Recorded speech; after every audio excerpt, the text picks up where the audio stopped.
This is Fam Electric Ghost, and we're live on the air with Sean Carlton. And you're a podcaster yourself. You have two podcasts, CEO of the Dark Age Media and publisher of SAMO Lives. So we can talk more about your podcast as we introduce you to the audience. But welcome to the Fam Electric Ghost podcast. How are you doing tonight? Doing real good, Phantom. Thanks for having me on. I appreciate it. Want to let people know we are a featured podcast on the Newsly platform. We'll be on there later tonight. And so if you use that coupon code of GHOST, you can try that out if you never tried out Newsly. You can use that GHOST coupon and check us out later tonight. This episode, an audio-only version, will be there tonight. We also have SAMO Lives.substack.com, your URL.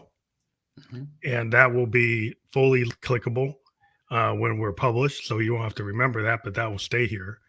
And then we also want to talk about, your podcast and Dark Age Media. So again, welcome to the show. And we always preface when we talk to people, we have two questions we always start at the beginning. Like, what motivates you and why do you do what you do? Well, what motivates me is that I really want to kind of utilize the digital media landscape as it is right now. I also kind of want to change it too. I see there's a lot of room for growth, especially in podcasting. It's been around for a while, but I think it has a lot of room that can continually improve. And in my own adventures with podcasting, I have seen where it can go, and I've grown it even in my own right. So I think it has a huge growth potential to it. So, yeah. And the other question was, what keeps me going? Yeah, well, it's like, why, what motivates you? Why do you do what you do? Like, what's your passion point, like, of why you do it? My passion point is just for the people that I speak to. Like, whenever I get someone on either of my podcasts, a brand new person, I get to talk to someone new that has a different perspective, that has different ideas, has different backgrounds, different energies, and just all kinds of things that I can just take away from the conversation, even just speaking for an hour. And even just speaking for an hour at one time, I haven't had a follow-up interview yet in my podcasting career, but I've debated it because there's some people out there I really want to catch up with that I haven't spoken to since, maybe 2 years ago when I started this. So it's just the adventure really of just kind of meeting and talking to new people. That's what keeps me going. That's interesting. Like, so follow-ups, what you'd ever wanted to have the follow-ups, you always wanted to have like new people, like new blood coming in. Was that like a conscious decision, or you just ended up doing it that way? I just kind of ended up doing it that way. I guess for a lot of people, I guess we kind of we covered everything at that point that was to cover, and a lot of people, we left off. They had more projects in the works here, and I just hadn't gotten back to them about where they're at with things. So really, it just kind of was that way, because I hadn't had a chance to kind of reach back to anyone and say, hey, how are things going? We spoke about this when we last spoke. Where's it at now? That kind of thing. A lot of these people are very busy too. And so, just getting them once was kind of a blessing. Was a blessing. So just kind of pinning them down one time. So going for a second helping there seemed like sometimes asking for more than you can get. That's interesting, because when I started, I was dealing primarily with emerging and independent singer-songwriters. And because they had albums and tours, a lot of times I got them to come back for their next album or their next tour because they needed the promotion. And so it was kind of like that was like the synergy of what was going on. And the same thing with some authors that have like another book. And so they want to promote the book. But it's just different methods of what you feel comfortable with. Like if your mindset or how you present your shows, everybody does their show the different way. And within the podcasting world, it has.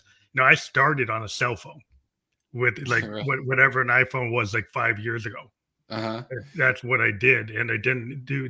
Had you always been like in one format or the other? Are you primarily audio or video?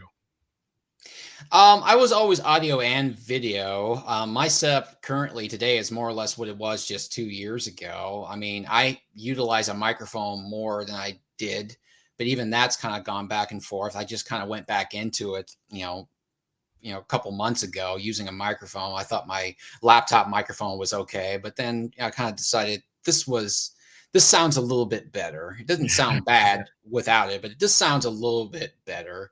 And I have an additional light here, a little cubicle light that gives me additional lighting, and it's grown and gotten a bit more sophisticated in the 2 years, but it's more or less the same as it was when I first started out with. I mean, it's just me and my laptop. And well, actually, when I started out podcasting, the first couple, about half dozen episodes are just me speaking. So, and then Hmm. I know I kind of got bored just me talking. I thought that sounded kind of boring. So I figured, hey, I might as well branch out here and see if I can actually get people on to Get talk gas. to me. Yeah. And yeah, right. And so that's where Podmatch came into. And Hmm. I've met all kinds of very interesting people. And Podmatch is really cool because I can't see how I would have met even half of these people without it. And it's That's been, interesting. Yeah. yeah, yeah. So they're mostly virtual meetups here, although the first person I did interview was an in-person interview here.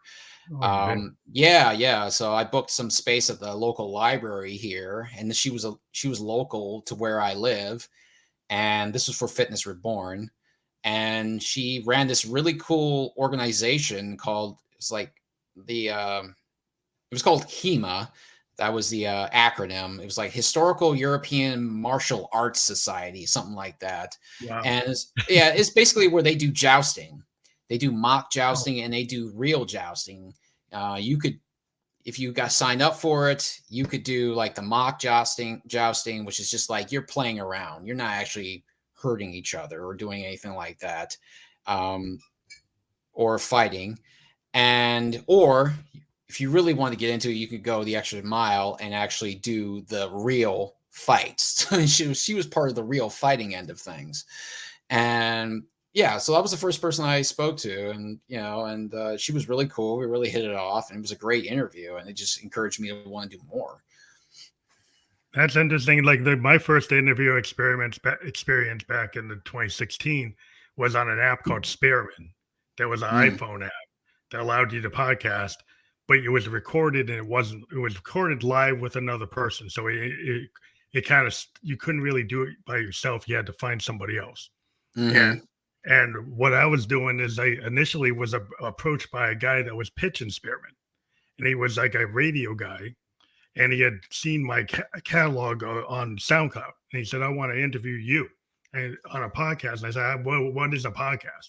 So 5 years ago, I didn't even know what it is. What is that? Like a radio interview? And so I did Pretty it, much. and we liked each other so much, we decided to do a co-hosted show about music for like Oh, 6 nice. months. And Oh, it just came cool. out of that. And then from there, he decided he couldn't do it anymore. His name was Rock Tunes was his stage name, and my fan was mine. And so it was like Rock Tunes and Phantom. And we talked about music. We talked about bands, Beatles, everything. And and then eventually I started. I had been posted on Instagram these interviews that we would post it wherever they were published. And then other musicians said, "Oh, could I get interviewed?" And so Mm, I just started getting these. People would say they want to get interviewed, and I had a pitch, mm, and I would just send them on a DM a pitch, and I yeah. would get 4 bands a month just doing that. Nice. So I'm just really curious, like, how did you decide upon the moniker Phantom Electric Ghost? Well, that's my band. Like if you see, Oh, okay. this is my studio. Oh, I'm in my okay. home studio. I'm a synthesist. I got my Moogs and my Rolands and my multi tracks and all kinds of analog gear. But Okay. I called myself Phantom Electric Ghost as my band name. It's my my stage name, and Right. I decided to make the name of my podcast to reflect the same name as my band. My band is called Phantom Electric Ghost, and then podcast is Phantom Electric Ghost, and so we just have kind of couple of hats, and Right. it just like became this thing. Well, it gave me like a stage name, and then I didn't have to use my real name, and I kind of like that capability of like being in a band. I used my had a stage name. I said, well, I'll just continue that with my podcast. Makes perfect sense.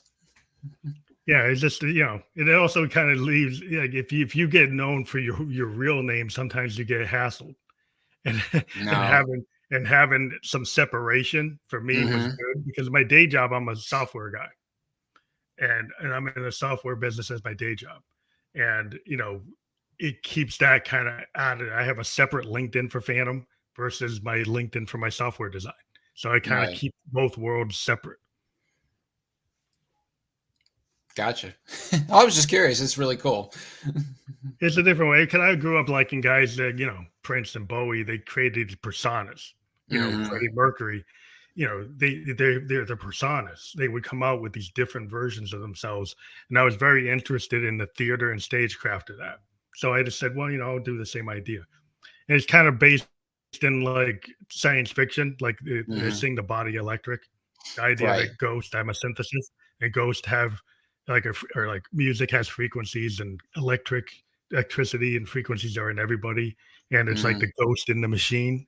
Like if you're thinking Right. about like an analog synth, like a Moog, it's kind of magical synthesizers. Like what is that? It's like a ghost. Like sometimes they create their own frequencies out of nowhere, at least with the analog equipment, and they kind Hmm. of feel like they're living. And so I kind of Yeah. took advantage of that idea that these analog synths are living things, and Gotcha. it's kind Gotcha. of ghost manipulating it. But That, that's enough that's of that.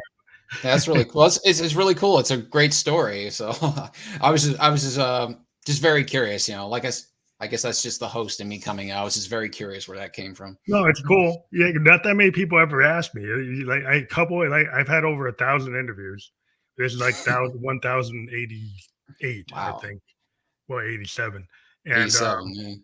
Yeah. and it's maybe five people have asked me like where to come from. So, Well, so, I'm you know, glad for fun. I'm glad I'm one of the special five then. But like podcasting, like you kind of found a way to get into it. Hmm. What made you want to keep doing it? Because there's a metric out there that says podcasters tend to fail after like 6 to 12 episodes and to stop. Yeah. I don't really know what really kept me in the game. I heard that too. And actually, on the 1 year anniversary, yeah, 1 year anniversary of my podcast, my Fitness Reborn podcast. So it'd be May of 23. I made a special video saying more or less just that. It's like, we've made it 1 year into this. 99% of podcasts are dead by this point. And so, the fact that we've gotten this far is pretty dang special here. So really, I don't know what really kept me going. I guess it was just because I guess things, if I'm thinking back far enough, things kind of picked up um, pretty quickly, or at least enough that the momentum was good, that I Mhm. found enough reasons to keep going. Especially when I got onto Podmatch, and I really got into like, hey, would you like an interview? Would you like an interview? Would you like to come on? That kind of stuff. And I got more and more uh, people to come on, and the more episodes I got tucked away, the amount of people who started requesting Interviews. me interviews Yeah. with me began to pick up. So it was just momentum on top of momentum, and before you know, I got a full calendar. I typically booked out maybe about 3 months in advance on Fitness Reborn, and it just keeps feeding on itself here. And I think after a while too, it was like I had a lot of interviews stacked up. They kept me going. And also too, the more people I had on, the more people I had scheduled, the more it began to feel like a responsibility Yeah. to Yeah. I think show up. yeah. To keep on That showing was up. right. And that was the other thing too, because I am asking people and hosting people who are PhDs and business owners and very super smart professional people who probably just don't like having their time wasted. Yeah. And like I said earlier, they're very busy. And so if they can find a pocket of time, and I only interview 2 days a week on Sundays and Mondays. And the fact that they reserve some time out of their schedules to speak with me is probably a big deal. And I didn't want to just not show appreciation for that kind of thing. So I guess it was the momentum, the excitement, the thrill of podcasting, and also the feeling of responsibility to the people that I have scheduled. So, if they didn't show up, which does happen, Yeah. Yeah. I've No had, shows. No shows. I've had people no show me quite a bit, and these are again professional people. Some of them, very educated, very successful people who decide, I guess, who just don't show up, and so, if they do that, they do that. That's on them, but it's not on me. Yeah. So it's both those things. I really. Well, I found a way to minimize that. I started coming up with processes. One of my processes is you making sure that I get the calendar invite for them, like Hmm. making sure that I actually remind them. Like what I noticed, like if certain Right. types of people, that if you don't remind them, even if they have a calendar, they don't show up. So if I started, even if I have a calendar invite, if I go and I send like a reminder a day before or maybe Mm, 2 days before, then that my no shows like dropped off significantly because I did a little bit of a little interaction of right. doing that, and over time, the I think just the feedback loop is great for podcasting. What I like is like you get guests that refer you to other guests, and then they Hmm. refer you to other guests, and then you get this momentum. Right. And it was with musicians, it was happening a lot. Like when I was dealing with musicians, I'd interview a band in a scene, and then that whole scene would want to get interviewed. So if there's multiple bands in that collective, then I end up interviewing them Right. all. So if one band had a good experience, they tell their Right. other band friends, and they all musicians tend to know other musicians, Sure.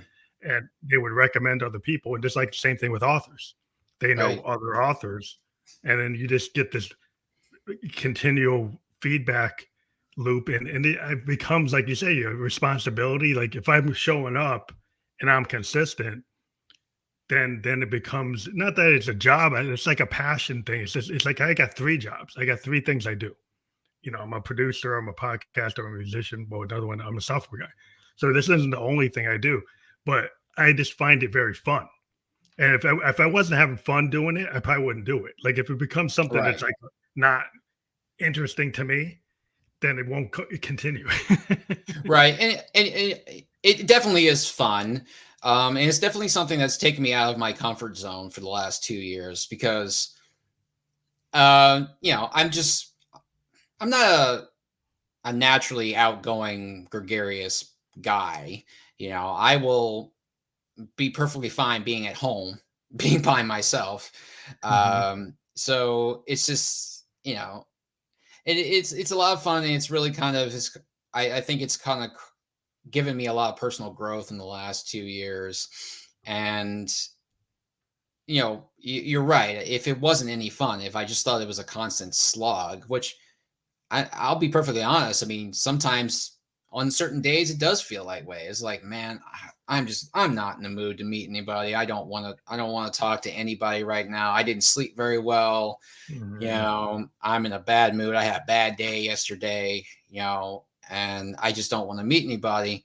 So sometimes I do have to drag myself into it. But the thing is too, is like once it gets going, it gets better. Yeah, The bad mood dissipates, and you just kind of you slide into this alter ego that you have to be when you're on camera. And so like you were saying about your stage name, it's a lot like doing that. It's like, cameras are on, lights are on, it's go time, and you just kind of hit a switch, and you become essentially someone else. And I've had to do that before too in my professional life. I'm a fitness trainer too. I've led yes, group. on stage. Yeah, I'm a fitness trainer. I've done one-on-ones. I've done group classes. I used to teach kickboxing classes, and so When you're standing up in front of a room full of 30 to 40 people, you have You have to have to a be face, other right. face, you know. Yeah, right, exactly. You've got to become a different person. At least in my case. Some people are very natural just going up in front of others and leading people. That's not me. So I had to really create a different kind of persona that would work in that environment. So I've had to be adaptable in multiple environments. Well, I find it's kind of like, you know, if you're an athlete, right, and you're practicing that 3-point shot, you do Mhm. 1,000 reps. It's like a musician that plays their bass guitar and they've done like 10,000 Right. hours of playing, so it's muscle memory. Mhm. And the Right, same for thing I sure. feel with like podcasting. Like when I first started, I was a mess. Like the first 10 episodes, I probably wouldn't want to listen to. You know, Right. 1,000 episodes later, it's that Exactly. 1,000 episodes of muscle memory Mhm. of actually talking to 1,000 people. What I looked at it is like that is like a master class Mm. in the human condition because I'm talking to Right. 1,000 other people that have all these ideas I never heard before. And Mhm. you know, to me, it's like the oral tradition when you go take a class and you're listening to your professor. Well, you learn a lot from that human interaction, and Right. the podcast gives us that kind of masterclass situation with somebody that is like, you know, in their field. They're going to talk about what they're into, and you learn a lot. And you know, even if you're not getting views or metrics or likes, or you're the biggest podcast in the world, Mhm. you are learning as a human being the skill of how to talk to another human being. And Right. over time, you get skills that you just become like part of you. And you know, I think it permeates through the rest of my life. You know, how I can talk to people. It's you know, it's helped me in my business work because I feel Yeah, more comfortable at that percent.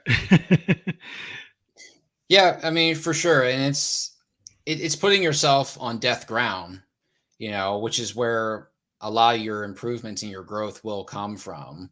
Is it's the sink or swim situation, right? So your back is against the wall. What are you going to do? Well, you can't do nothing, so you have to do something here, and it is, you're right, it's the master class of self-improvement. It's putting yourself in position of something that is difficult, something that's outside of your normal nature. This is why I've said before, i've I've commented on the past, you know how you hear people who tell you, just be yourself, just be Yeah, yourself, just don't worry about it, just be yourself. Well, again, if I was myself, I wouldn't be doing any of this. I wouldn't be talking to you right now if that was myself, right? Because that's just like, I'm sitting here talking to a perfect stranger. I don't really know this person. I don't know what kind of personality they have. I don't know what they're going to throw at me. There's no pre-questions ever that have been sent to me or anything like that. I know in general what we're going to talk about, but who knows what's going to be coming at me. So there's a lot of uncertainty there. But if I was just myself, I wouldn't be doing really a lot of things I would be doing. I wouldn't be leading fitness classes. I wouldn't be podcasting. I wouldn't be starting a publishing company.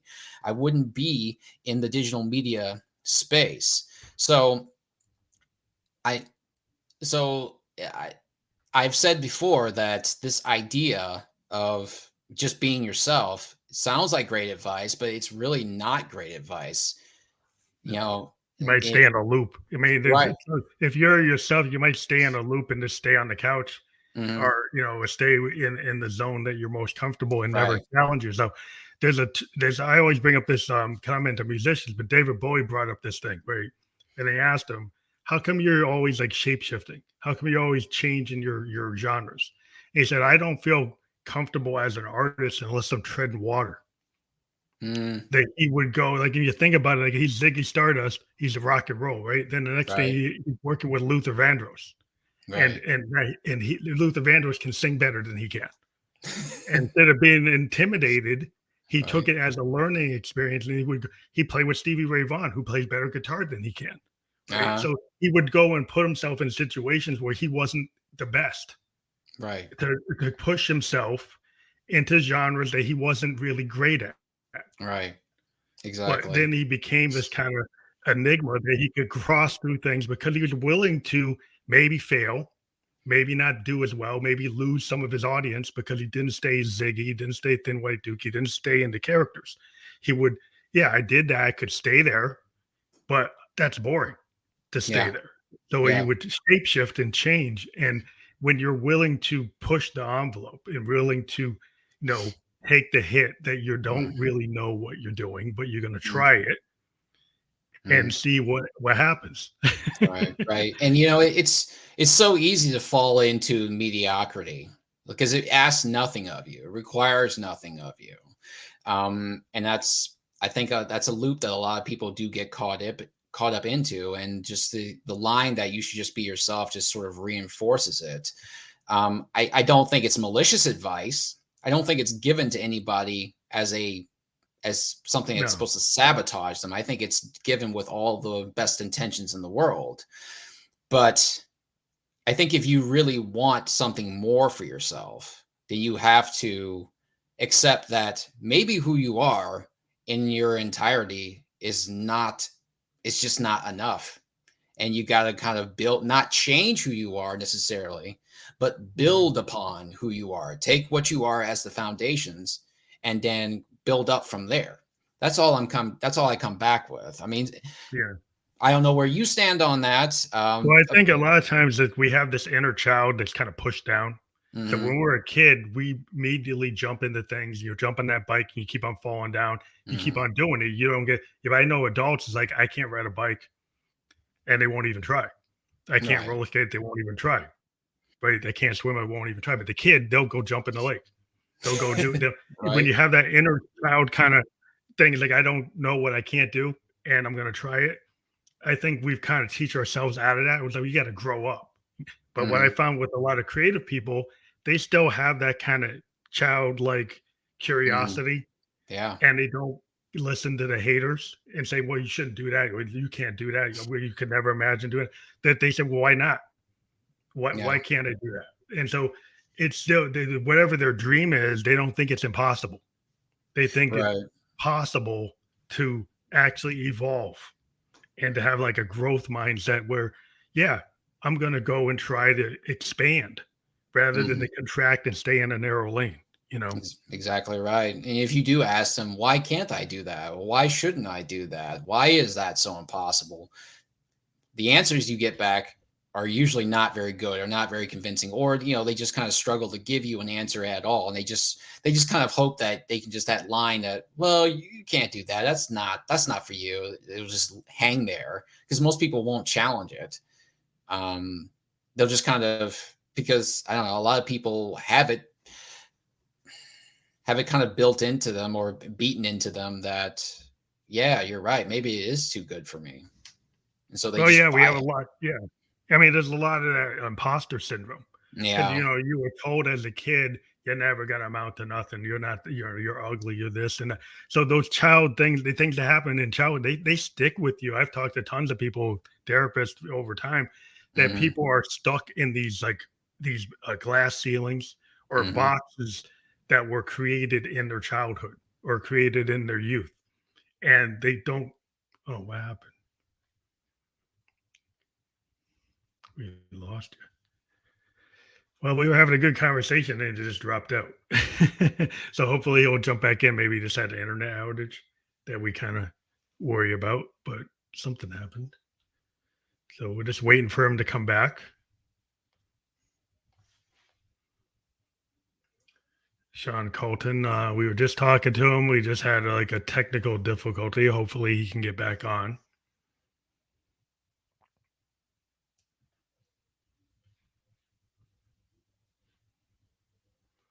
So we were having a good conversation with Sean Colton, creator of two podcasts and CEO of Dark Age Media. I don't know if they had some kind of power outage where he is. We were having a great conversation. We'll give him another couple of. Oh, here he goes. Sorry. So I was Yeah, sorry explaining we about. just had a technical difficulty, but we're back. Yeah, we're back.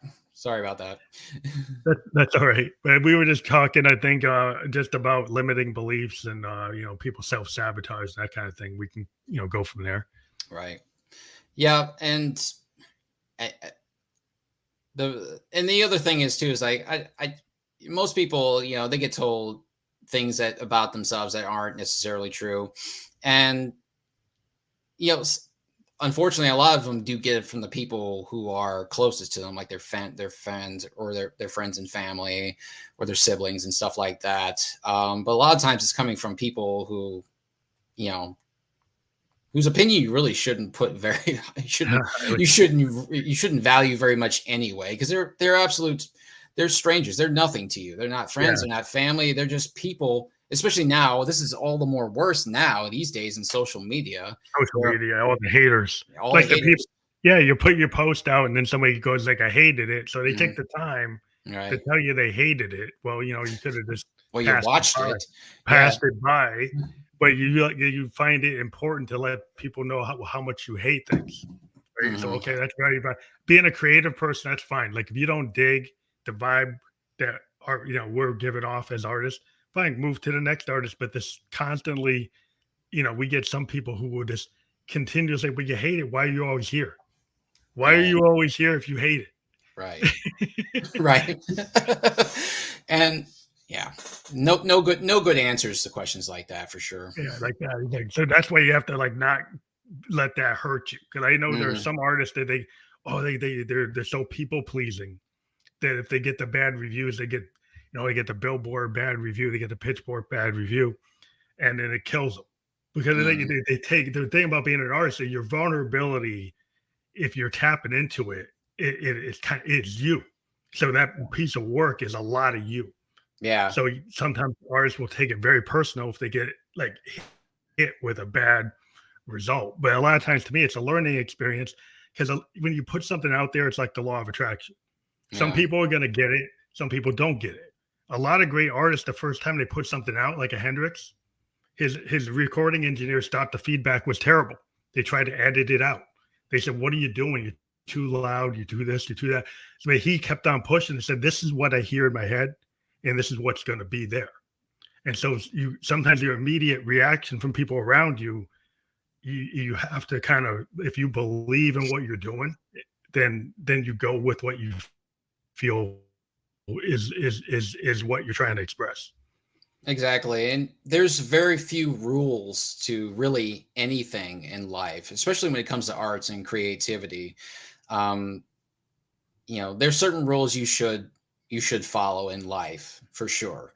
But when it comes to expression, I think you are and should be bound by absolutely nothing. So if you put something out there, and the other part of it too is that a lot of this has to do with looking for outside validation.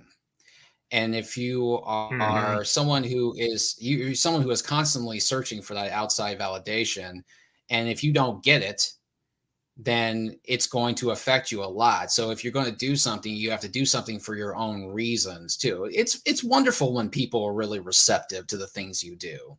If I, have a podcast, I think it's a boomer of a podcast. I put it out there and it gets a lot of heavy traffic. A lot of people respond to it. I get a lot of good responses to it. That's great.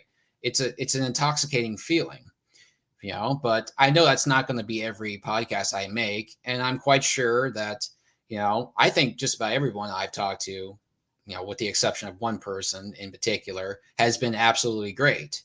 Um, but I'm pretty sure that there's been a few out there who probably walked away from that interview with me and said, man, this guy sucks. Well, I did what I could Yeah. do. I Yeah. did what I could do, You do what and right, and I'm sorry that you didn't think it was very good. I did what I could do. I put it out there, and it is what it is.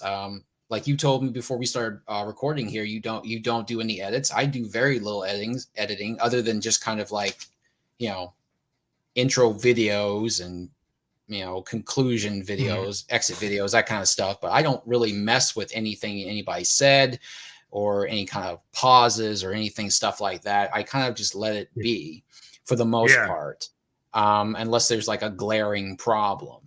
Um, but yeah, I mean, you really have to resign yourself to the fact that if you're gonna do something, do it do it one to the best of your capabilities and do it for your own reasons. And once it's out there, it's open for interpretation. People can take it or leave it, and people hate on it. Well, then they hate on it.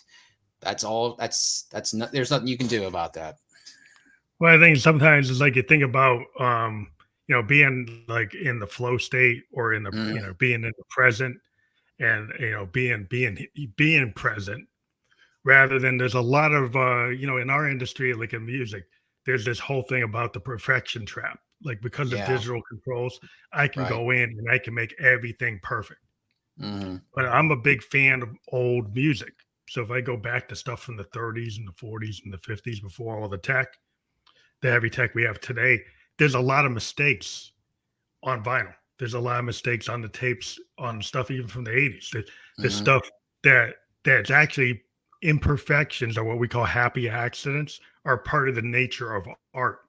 But when you get to this point where you want everything to be perfect pitch, no timing errors, well, in music, the timing differences are kind of part of the flow, Yeah. right? Part, even the pitch differences are sometimes very authentic or vulnerabilities. Like you think about a guy like Neil Young, his pitch sometimes can be very vulnerable to the point where it's like cracking or not totally perfect. Like he can actually do a perfect performance when he sings with Crosby, Stills, and Nash. He does, Mhm. but sometimes he chose to be more kind of punk or less tied down, less like trying to be a perfect performance. And it was kind of like the birth of punk music. A lot of people go back and look at early Neil Young and say he was willing to put on record stuff that some people said, well, that's not actually presentable. And he's like, well, this is what I feel. This is what I think the song, this moment is what captures what I think the song is. So I'm Mhm. not going to change it. I'm just going to let it be what it is. Exactly. And people are the same way about like movies too. Like some people won't watch old movies because the production value isn't quite as good as what we have available in terms of like, especially if like we're talking about special effects. Yeah, Um, yeah. from Old special yeah, effects. old special effects, but it has its own charm here too. And you can Oh, have yeah. you can have an appreciation for no, it doesn't look as good as the stuff that comes out now. That's all computer digitally created effects. But it has, for its time, you can appreciate the fact that for its time, it was state of the art stuff, and Yeah. and it was considered State of art. It was great. like the best. That Star Right. Wars, the first Star Right. Wars compared to like what we had seen before was Star Trek Mhm. 2001 Space 1999. Then we see Star Wars, and it was like a leap forward. And it Yeah. like compared to the CGI and all the stuff you can do now. Yeah, Well, yeah. yeah. They even went back and re-edited. But I grew up watching that movie when it came out as a kid. Mhm. I'm a child of the 70s. I'm 56 years old. And I saw that movie like 5 times because I had never seen anything like that. I Yeah. saw 2001, but then to me, and I still capture that moment of how it was. And I actually like to watch the unaltered version because it's a moment I saw in the theater as a Right. kid, and I think it's perfect the way it was. You Right. know, And by that same token, sometimes the things can look so good and so perfect.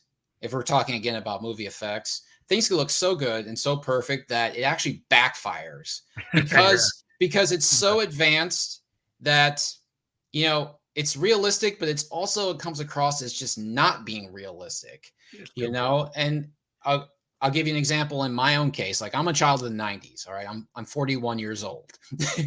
the uh, the movie that got me into movies in terms of like big budget productions was Jurassic Park. All right. Mhm. So now that movie I loved it. It was to me what Star Wars was to you. I saw it 5, 6 times in the theater. It blew my mind. It was absolutely captivating to me as a 10-year-old kid seeing this stuff, these lifelike dinosaurs. I'd never seen anything like that. No one's seen anything like that. Mhm. That was the cream of the Dinosaur, crop. dinosaurs, yeah, Yeah, dinosaur. that was the cream of the crop of movie special effects when it came out. They've made now we all know they've made so many sequels to Jurassic Park. Now the sequels are still coming out too. Now everything is absolutely CGI. The dinosaurs, they're slick looking, but they're not scary looking. Yeah, And the thing about Jurassic Park, the original one, is like, yeah, you had the computer generated images in there too, but you also had robotics, yeah, puppetry, yeah, like that kind of stuff. Right. Muppet type puppetry, yeah, Right, yeah, exactly. So you had these creatures there that looked like flesh and blood three-dimensional creatures, because not everything was done through computers. The models had to be built. Robots had to be engineered.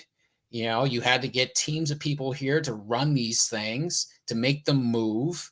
They had to interact with human actors and stuff like that. It was a long, long process to get this stuff going. They had the CGI, but they used it to fill in the gaps of where the robotics and the animatronic, the puppetries couldn't quite get. So they used it as a supplement.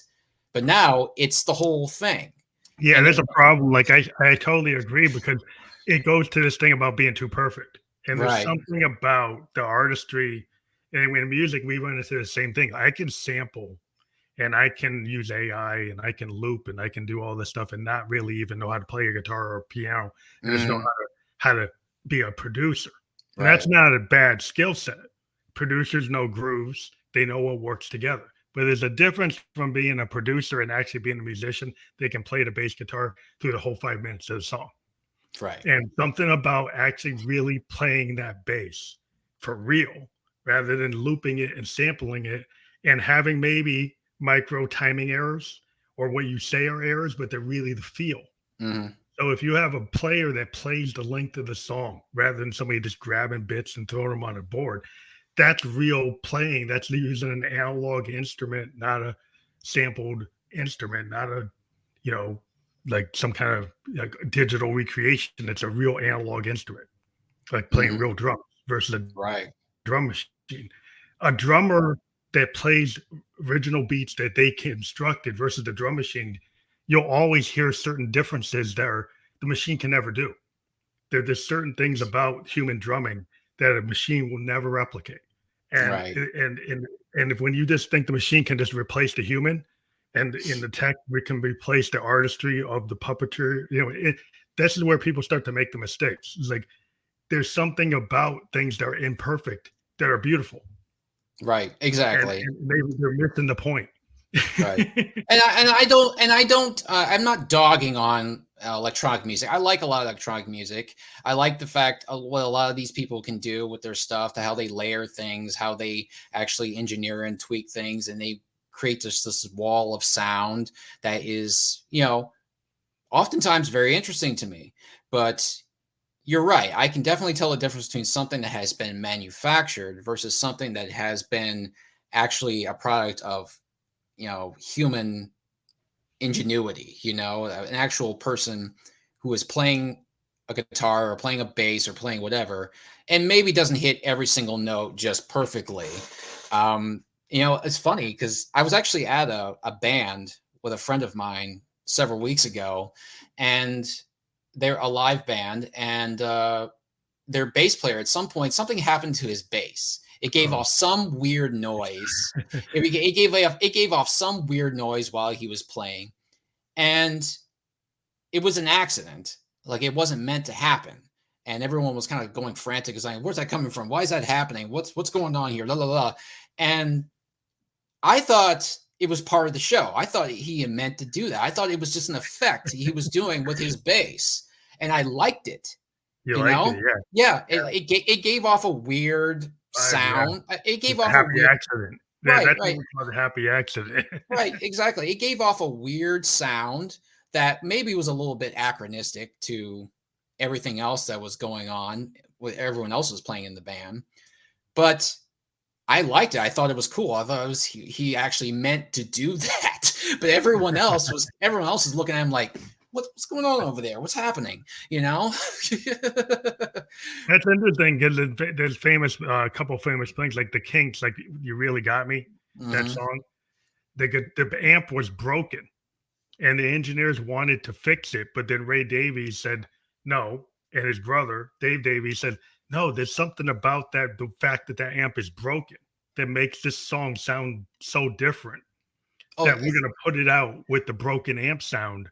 And the engineers and the producers like, no, that's terrible. It's terrible. But it actually became an iconic type of sound. And then other people wanted to replicate it, and they had to actually create equipment to replicate it. Yeah, because it was an accident. The amp was broken.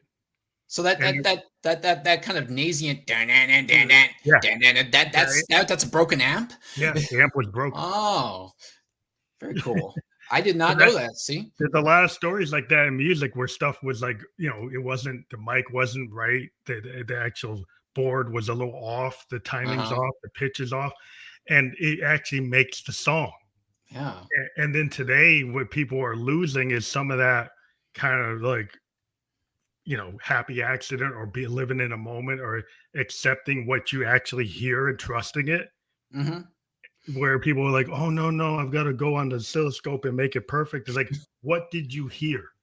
Did Right. you hear something that was interesting, or do you just go with the really abstract, or just technical? I got to get it to match on the oscilloscope what I think it should be. That Right. versus actually listening to what you actually did. And this is with people too. Like, did you actually listen to are you actually reading the room? Like, if you Mhm. go to give a speech and you're like somebody who goes and gives speeches, and you have a set written speech on your teleprompter, but you're reading the room and nobody's really getting it.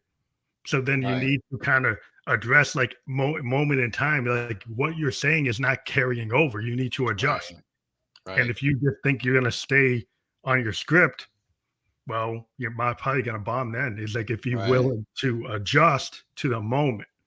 Yeah, that's something else. Like fitness training has taught me to improvise when I need to as well. Because when I was leading these classes, I would come up with all these elaborate things that people would do. I try to make it as fun as possible. Like try to make all these really coach these people into doing these really cool maneuvers and things like that, and kind of get them into this headspace. Like maybe like they're actually in a kickboxing fight here. Like this bag is an opponent. Keep moving. Keep doing this.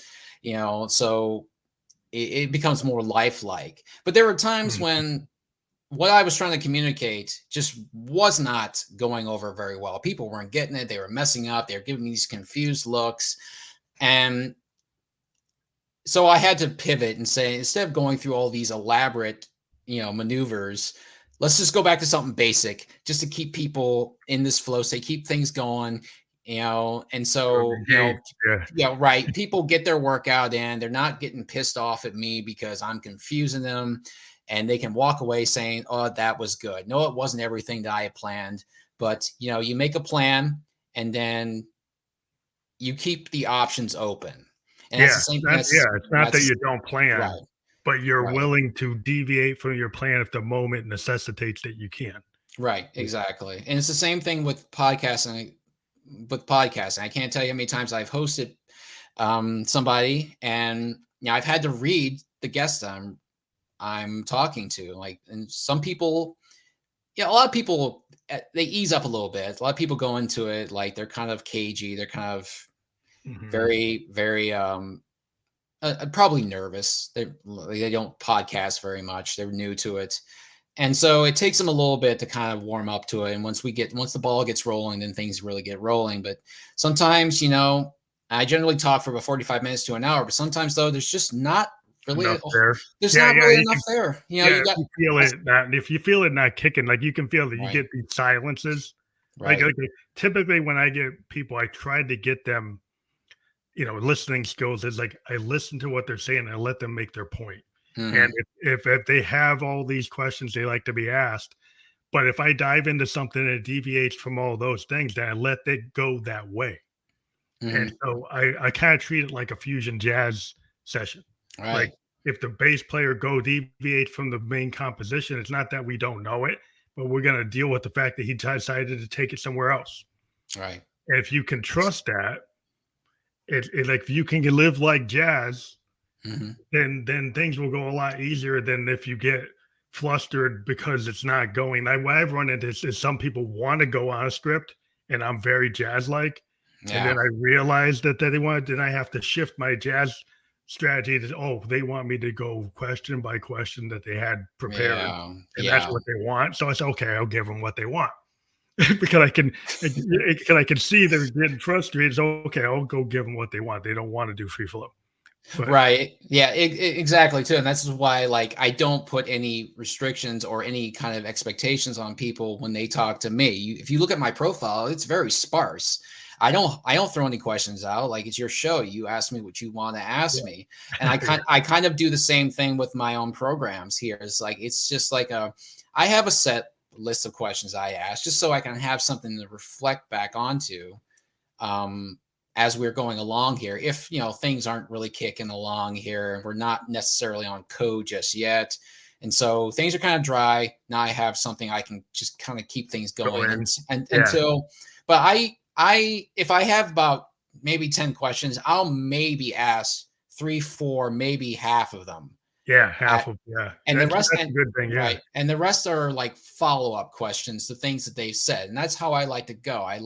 Like you, I like to kind of keep it like improvisational jazz, where it's just like, let's start out with something here and see where it takes us, and it might work out great, might not. Again, that's the adventure of creativity. But the weird thing is, like, what I find is that improvisational jazz thing, it works like 90% of the time for me. Hmm. Most of the people, if they were nervous, they start to be less nervous because they were trying to stay on script, and that was got causing them to get anxious. But Hmm. if they feel like I'm actually talking to you like I'm your friend and we're Right. just having a conversation like there's nobody else in the room, Right. and I'm actually listening to what you say Hmm. and diving into some points and not just going off of like a like a script. And so Right. when people realize like, oh, he's actually listening to me. He's Yeah. actually getting what I'm saying, right? And Mhm. then we can actually have like a conversation that goes back and forth. Right. Exactly. And if you just go by a script, I feel like you're really kind of missing out on the magic of what you could be a conversation you could be having with this person. I interviewed a woman several weeks ago. She was an immigrant. She lives in Dallas. She was an immigrant from uh, I want to say Estonia. I'm forgetting if she said Oh, okay. Estonia or Latvia. I feel like Latvia actually. Zapier, Yeah, Zapier. she lives in Houston, Texas right now, but she was an immigrant from Eastern Europe. And, you know, I asked her, well, what made you want to move at a young age from everything you knew back in your home country to now living in Houston, Texas for the last 25 years? And at the end of our interview, she told me, like, I've done like 50 something interviews. No one has ever asked me why I left Latvia. Yeah, because they go by the script. Right, right. Like everyone, yeah, and some people, some of these guys they pump out like several dozen interviews in a day. I don't do that, and so they got it Yeah. down to a science. But yeah, I found that just incredible. Like someone who is a young person decides they're going to leave Eastern Europe and move to the United States and build a business and build a life there. Um, Pretty much from scratch, and not one person asks you, so why'd you do something like that? Why don't you just stay back at home where things are comfortable, where things are where you knew, where your family is and all that stuff? I just found it's mystifying to me that no one would ever think to ask her that. Yeah, 'cause I think some people they don't actually, think of it in this like I don't know, they get into a formula. Like we're so Mm, into algorithms today. It's like, oh, the top 10 processes and you need to do these steps. And everybody wants these magic bullet steps. right. So they think that if I get this formula and I get this algorithm, I get this way to do it, then that's the only way to do it. Where I'm kind of if I'm coming from an improvisational kind of experimental music mindset, my idea is I like to kind of challenge things and do it and rip it up and invert it and Right. go whatever way I feel like. And so that doesn't necessitate the typical in the box thinking. No, Um, that's chaos for a lot of people. yeah, they can't stand it. They can't deal with it. And then one of the questions, some of the questions one of the quick things I start to ask people is like, what are three things about yourself that people wouldn't expect? Right. And I'll do it kind of near the end of the show, and we're kind of near the end of this show. But if Mhm. like there are three things about your life that you don't think people would immediately find apparent, what would those be? Three things about my life that people don't find apparent. Well, I'm very shy. I don't like going out and meeting people. Kind of like I think I alluded to this earlier.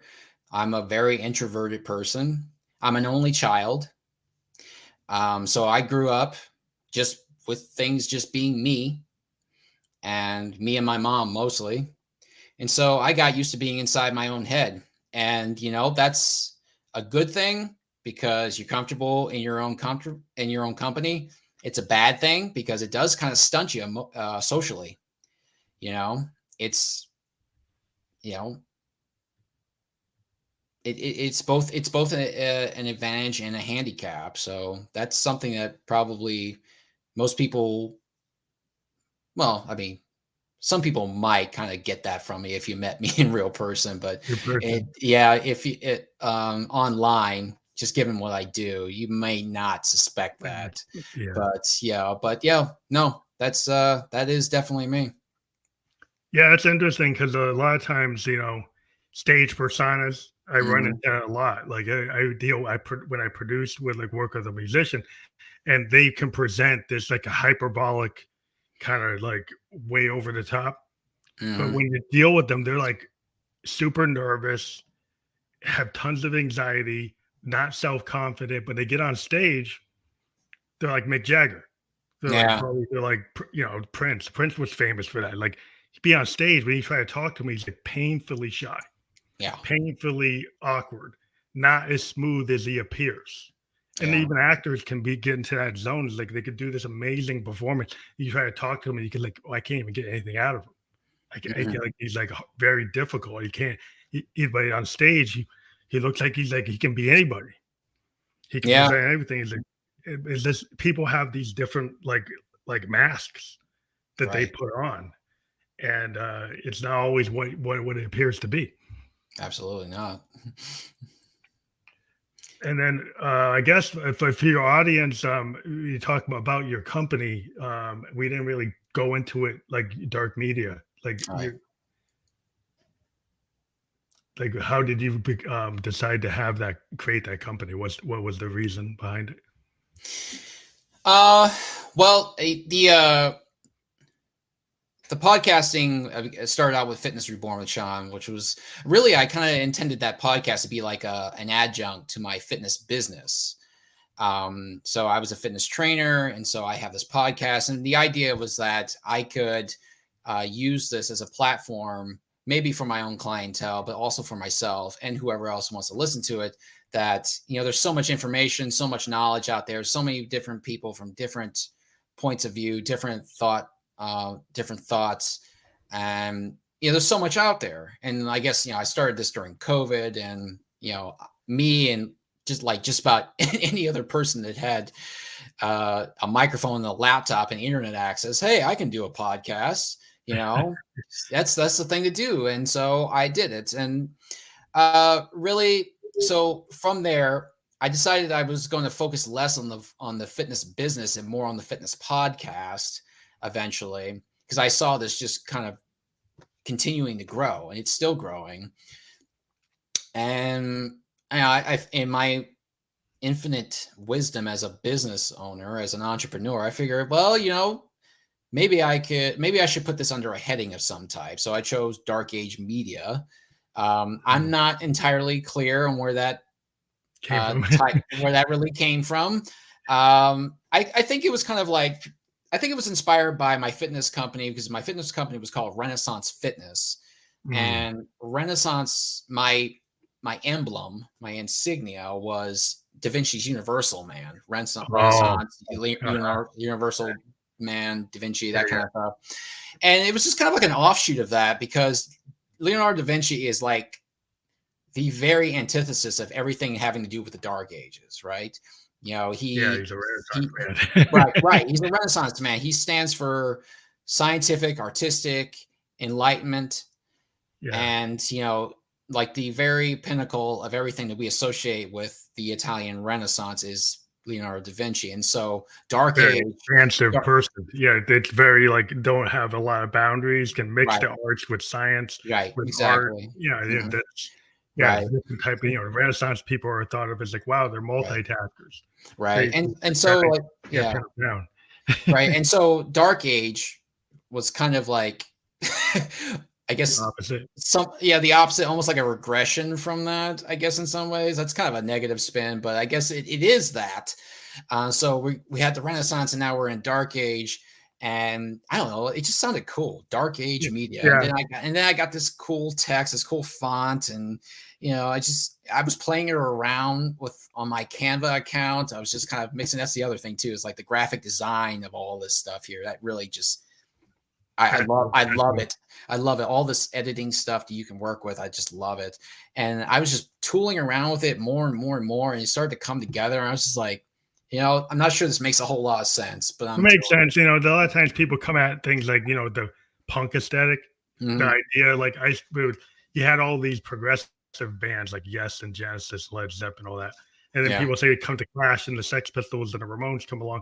And suddenly you don't have to have the best voice. You don't have to be a Roger Plant. You don't have to be like, all these great, perfect pitch singers and perfect players, that you can have passion, right? So the idea is that you can kind of regress a little bit and say, I don't have to be a virtuoso. Right. I can have heart. I can be, and then you get bands like the Talking Heads. Like, well, these guys are kind of weird. What's that? Because you're willing to entertain that. I'm not gonna be, I'm not, like the perfect pitch. I'm not Marvin Gaye. Like, I'm not gonna have that level of voice. But I'm gonna do something like David Byrne. He's like, I'm gonna come out there and just be this strange cat and try things, and like, wow, I can connect, right? So this punk aesthetic and music is like, even if you're not like, you can find a punk aesthetic in multiple forms. Like, fact that you're willing to kind of challenge and be kind of go against the grain a little bit, be a little, I guess I kind of thought, like, because eventually a couple months ago I started my second podcast, Dear DSM, which is all about the city and culture and people of Des Moines, Iowa. And I live in Iowa, for those of you who don't know. And Des Moines is the capital city. And Des Moines is such a neat place. It really is. It doesn't get hardly any fanfare in terms of its cultural output and its potential. Like, nothing compared to what like Kansas City or Chicago or all these other cities in the Midwest. But Des Moines has so much talent. It's just crazy. And the more I dig into it, the more I'm finding, like, we have a wow, so you're underserved. Well, yeah, it's really it's underserved, and I'm finding out more and more that we've got a large rap industry, or a burgeoning rap industry in Des Moines. We've got That's what we need. We need a new scene, because sometimes the old scenes are too much. Right. We need new scenes, like get people to check it out. Right. And as I speak to more and more people, it's just all these different artists are coming out. A lot of them, like I said, are part of the rap scene, but there's a lot of like jazz fusion, rock and roll, punk groups there too. And we all have kind of like a mutual interest where they want the exposure, I want the exposure. So we're kind of serving, we're kind of serving each other's needs. Going back to what you said earlier, is like we're on we're swimming in the same water here.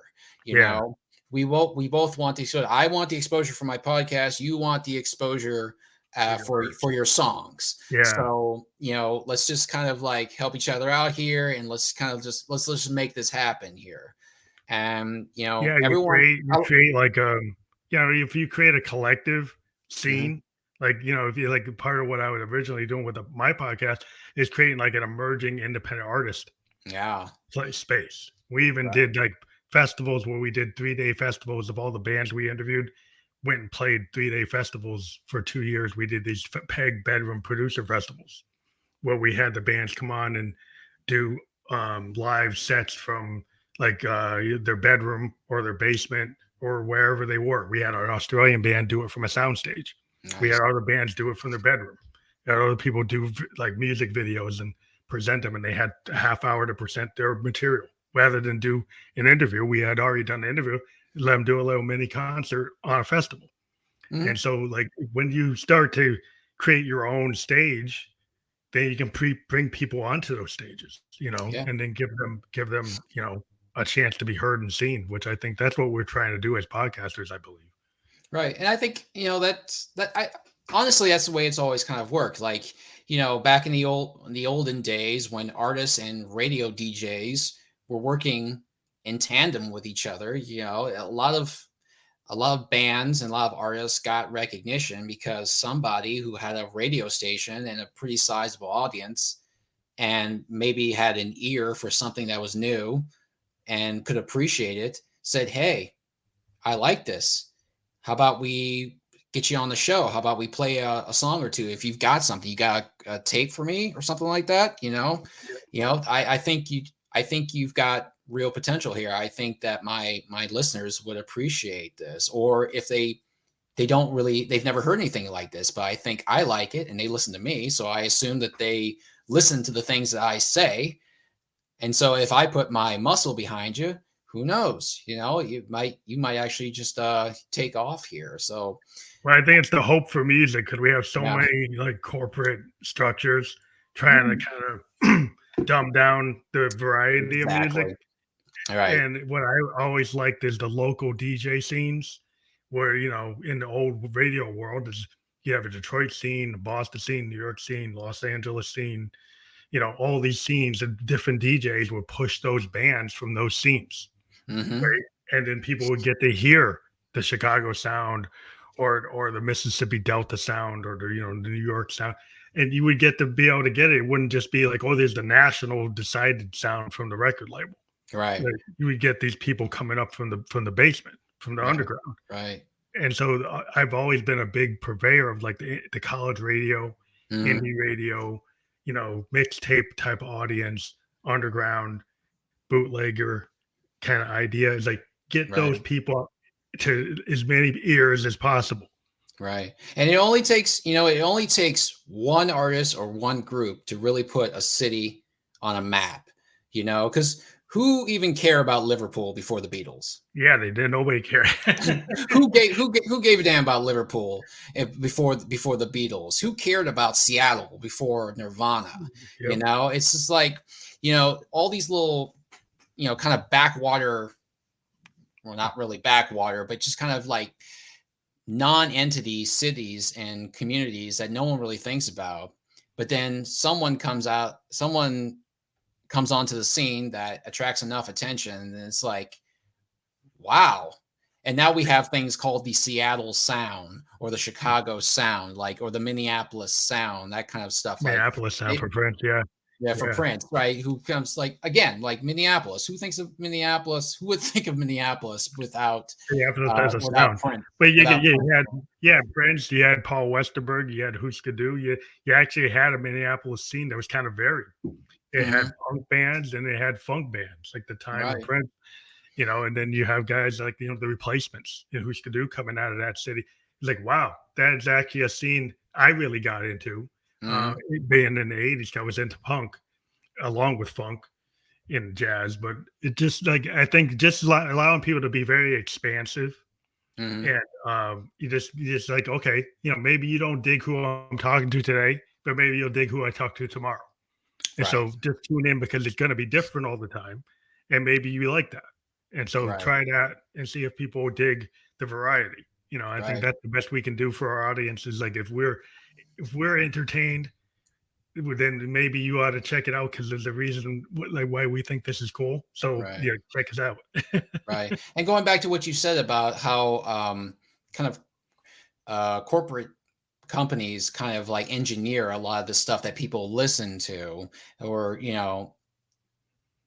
I think that's kind of a growing problem too, because we have, and this is kind of goes to the whole importance of independent media and independent um, outlets, to where they can find these things and they don't have to go through all types of checks and balances and executives and red Gates, yeah, the gates. gate, Like, all, all all right, these right, gatekeepers. all these gatekeepers who are just looking for, okay, like, is this actually going to chart? Is this going to be it's a worthwhile return on investment, that sort of thing here. And it's something I think it hasn't it's not a 21st century thing by any means. It's always kind of been that way, It's always been there, yeah. but ever since the American Idol thing took off 20 years ago, it is really just kind of it's exploded in terms of just how pervasive it is, that you know every person, everything has to have some sort of wide Formula. commercial formula, wide commercial appeal for them to get any appreciation from any sort of major label here. Yeah, And that not only applies to music, it applies to information, it applies to everything. news, everything. And so, you have the same maybe 4 or 5 companies controlling everything. And so the importance of independent media now, I think Super it's important. is more important than it ever has been. Like, uh, the digital landscape that we live in, um, it's really weird 'cause, again, with social media, because you can get all kinds of information at any point in the day. Most of it's useless. Yeah, Most of it is just like, clickbait, clickbait, clickbait. filler information. But you know, we're living in a time when you can know everything at the same time know nothing.